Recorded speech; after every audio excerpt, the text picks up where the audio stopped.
So in the 60s, people start showing up from Israel, Goitin. And Goitin in particular. And at that point, so the library appoints a new librarian specifically to look after the collection, which is Dr. Knopf, or Knopf, K-N-O-P-F. I think he went off to become the librarian at Bar-Ilan. Okay. And he starts a process of, restarts the whole process that's been dormant for 50 years of conserving and cataloguing the collection. So he starts the process of cataloguing the Bible manuscripts, which eventually become the catalogue by Malcolm Davis. Not just Davis. Davis and Althwaite, many years later. You were part of that. Okay. Yeah.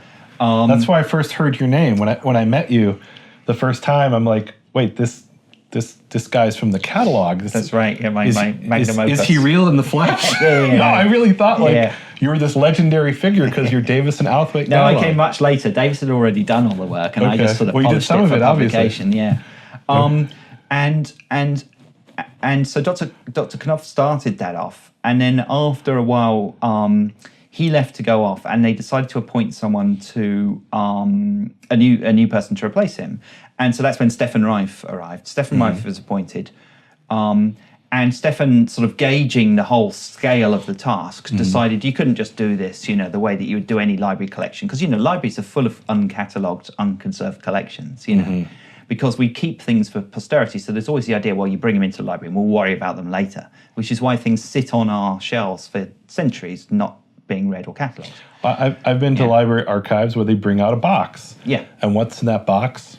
Nobody knows. You got to go through and see. Because it's easy to acquire collections. It's very difficult to get money for cataloguing. And although you'd think cataloguing was a core activity of the library, all of our efforts are cataloguing the new books that come in and not the sort of ancient collections that we have hanging around. Anyway, so Stefan decided that what it needed was to create a research centre to actually drum up interest in the collection and start fundraising for it. So he did that. In 1974, he created the Geniza Research Unit. Which is where we're sitting right now. Which is where we're now, and I'm now the head of. Okay. And he did deals with, so the Chief Rabbi of England, who then was, had fundraising dinners. Stefan was very good at schmoozing the wider Jewish community in England. And he was able to fund the complete conservation, and Israel as well. So Israel got copies of microfilm of all of our material for the Institute of Microfilmed Hebrew Manuscripts, which is why the Geniza has been available since the 1970s or 80s in the Institute of Microfilmed Hebrew Manuscripts. And so he did all that. Within about 10 years, he'd conserved the whole collection and begun the process of, these catalogue volumes that we produced. And when you microfilm something, you're basically photographing it. Then it has a shelf mark. Was that kind of part of the idea, or did it already have a shelf mark? No, some shelf marks were added at that stage because we've. So Goitin himself helped with the. So that's why the collection. If you use the collection today, we talk about the old series, the new series, and the additional series. So explain that. I've never understood that fully. So the old series comprises lots of different sections. So there's the Arabic, there's the miscellaneous, there's various, the TS A, B, C, D, all that. The old series is what was originally sorted and conserved in the days of Warman, essentially. Yeah. Okay. Bit of overlap beyond, but that's it. So that was the stuff that was conserved and identified early on. The new series was the stuff that was conserved after Goitin had come and said, this stuff is important. And he helped categorize some of that. When his sort of fingerprints are all over the collection, sort of literally and metaphorically, because he put great store by the documentary corpus, so not just the literary. He wasn't interested in the Bible, but he put great store by all these tattered remnants of Jewish trade of India and these amazing things that we have from the 12th and 13th. And he really was an historian of.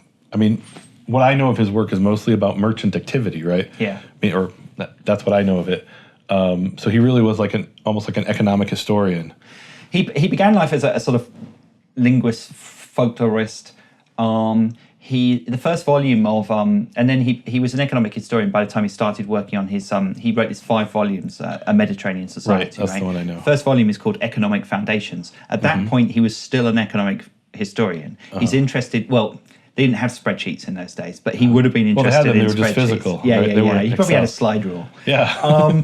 But anyway, so in that book are chapters on the size and type of baskets used to ship stuff across the Mediterranean, right? Yeah, if you want to know how big the baskets were on a boat laden with, the stuff of India going to the to the markets of Southern Europe, then it's in that book, right?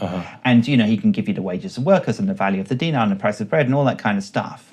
But he got seduced by the intimacy of the Geniza, because you're not just reading these texts. So Ibn Yiju, writing from India, famous India trader, he'll be telling you about the price of spices and bronze. But at the same time, you will also learn that he got married to a local girl in India. Pretty tricky if you're Jewish and you want to marry a Jew in India. There aren't so many. Yeah. So in his case, what did he do? He bought a slave. Okay. He freed her. Therefore, she becomes Jewish, and he married her. I see. In later life, when he decided to move back to Egypt, settled in Yemen, they said that he had actually broken the law because he had actually had sex with her before he had freed her. And therefore... And was that illegal? That invalidated the marriage. You're not allowed to do that. And so he had to get a rabbinic ruling.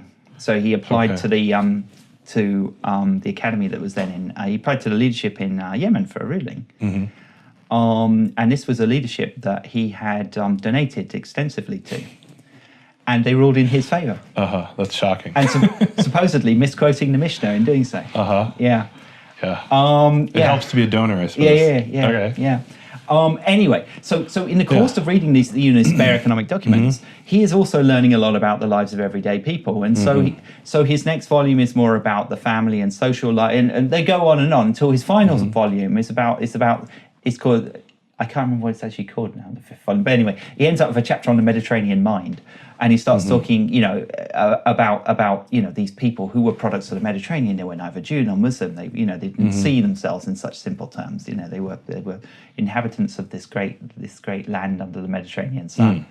And he really got seduced by the intimacy that comes from reading documents that were not intended for posterity. That letters were only ever intended to be read by one or two people, or perhaps to be read out in the synagogue. Yeah.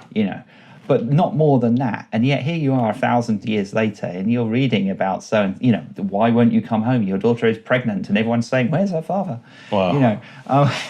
That's pretty cool. Yeah. And so anyway, glimpse into everyday life. That's really cool. So Goitein helped create the new series. And at that point, there was kind of a feeling, that's it, we're done. There were lots of little bits left over, but they're too little to be any use. But by the time Stefan got here, finished up the new series, he decided that we might as well do the lot. So that's then the additional series. And these are all the tiny bits that Goitein thought were too small to be useful. And that became the additional series, which is actually the largest part of the collection. And from my perspective of what I do, some of the most important, like some of the fragments that we're working on, I'm here to be working on manuscripts and fragments. A lot of them are from the AS, the additional series. Yeah. And that includes fragments of a Torah scroll that was carbon-14 tested to the 6th or 7th century. Yeah, and similarly, all the Palestinian Nikud fragments of Bible, most of those are from the new series, from the additional series, sorry. And so they're tiny bits. Yeah, because they're old. They're old and they haven't been well treated. Wow. And they possibly were in several different Genizas or libraries before they got to Egypt. I mean, that's, So that's why the collection is divided into these series. And so Stefan created the Geniza Research Unit in 1974, and he managed to get this great achievement done of getting everything made available. Now, he retired in 2006, and that's when I took over.